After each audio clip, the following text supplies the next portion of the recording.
Don't be alarmed. If all you see is a black screen and a face speaking in a red light, that's what you're supposed to see. Folks, my name is John Patrick Sutherland. And whatever you do, don't turn me off. I promise after you listen a little while, you won't want to. Tonight, and hopefully for many nights to come, I'll be attempting to make this broadcast for as many days as I can sustain to reveal to you this incredible story.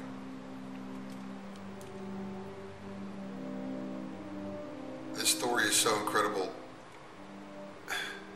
to tell it and not sound like a quack.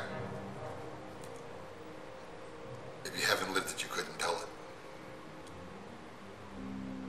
You see, folks, I'm coming to you from a place so incredible and so exotic and so far away it will seem like fantasy or science fiction, or even have occult aspects.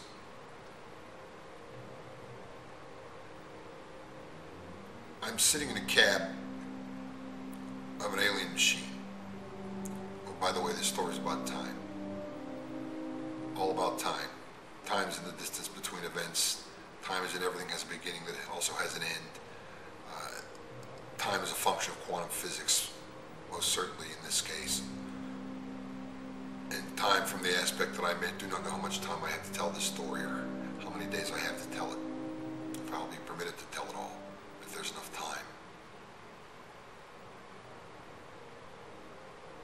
So I'm making this first broadcast using this device, which is not made by man, an alien device. I'm sitting in the control pod of an alien device, using it to reach you.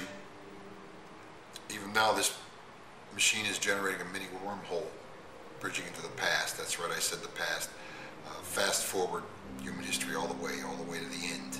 Well, not quite the end. The issues in doubt, but it's not quite the end. But if you fast forward all the way, that's where I am. That's where I'm coming to you from. I'm sitting in an alien machine talking to you, broadcasting through a Einstein-Rosenberg bridge from the far, far, billions of years distant future. Nobody that's alive in your time can do anything about me or touch me, but I don't even know if I'm getting through to anybody, maybe somebody in a weather station in Spitsbergen, but it doesn't matter. If I'm getting through, you need to hear this story, and as many people as possible do need to hear this story, because it's about you. It's about history. It's about me as your host and narrator, but it's also about history, the history of humanity from the beginning to the end. Because you see, folks, I'm a man with a very, very unique view. A very, very unique view. So long and so unique that only God himself has seen more. And I say that in deference to all the educated, intelligent people, scholars, scientists, professionals that have ever lived throughout time. But I'm in this exotic place, which is the earth at the end of time, sitting in the machine of an alien machine that I have only just begun to operate, learn how to operate. In the last few weeks, I can't even begin to measure any understanding of the physical, scientific principles that make the machine work, but it wasn't made by man, and I'm making it work, and that's important right now. In fact, I've succeeded in making it perform several unique and astounding functions, much to the benefit of us all, some of which its originators did not intend it. But I'm sitting here in this machine, which has been placed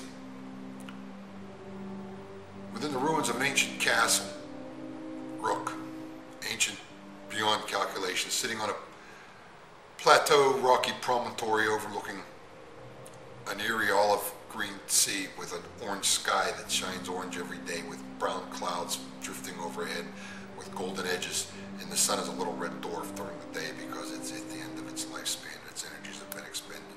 Yet the sea is still warm and the air is still mild, and there's still life of fauna and animal and fish as far as we can tell in bird life and such.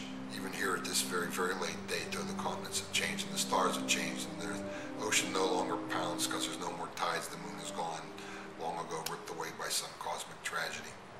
Yet the Earth is still here within the ruins of this castle, which I call Kugel's Castle, in honor of the great American science fiction writer Jack Vance. Not that Mr. Vance's works have anything to do with what's going on here. It's just that the situation we're at here in time reminded me of him. And sun flickers on and off. It makes you sick and things, and we really don't know what it's going to do. It's generating strange radiations. We don't know how it's affecting us or the planet. We just know there isn't much time. This story's about time.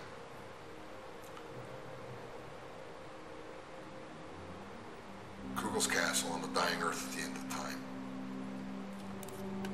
You see, folks, I can broadcast when I want to, but I don't know who's hearing me. And as far as me being here, let me just say this. I was born in 1951 in the good old US of A. I was a baby boomer.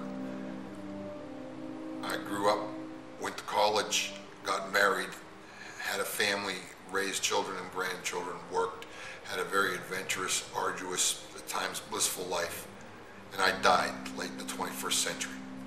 Yet here I am again, back again, resurrected, but not by God, not by God. So the only thing I can say is this planet doesn't look like the blue, green, white lit Earth that you know and I once knew. That's right, I say I once knew because I'm claiming right now to be a resurrected human being in front of you, brought back by an alien device, placed here at the end by aliens. And it recalls me and several thousand others, and our story needs to be told, and I'm here to tell it. Now, for technical reasons, my broadcast must remain short, and therefore I must weigh my words very carefully, and I don't know if I conveyed to you the urgency of this situation or all of the complex concepts that are been involved. Time travel, resurrection, alien presence, and resurrection at the end of time. All I can tell you is I'm now the operator of this machine, which I'm learning to use better every day. And I intend to use it to communicate into my own past, the time that I'm familiar with, to speak to the people of my time, them being you. And for once, folks, humanity, that being you being humanity, is in luck, because I know a lot, and I plan to tell all. So for tonight, I'm going to say goodbye from Kugel's Castle. Please watch for my future broadcasts. There will be more, like I said, as many as I can sustain, sun permitting, and other factors which I have to tell you about. Watch for my next broadcast.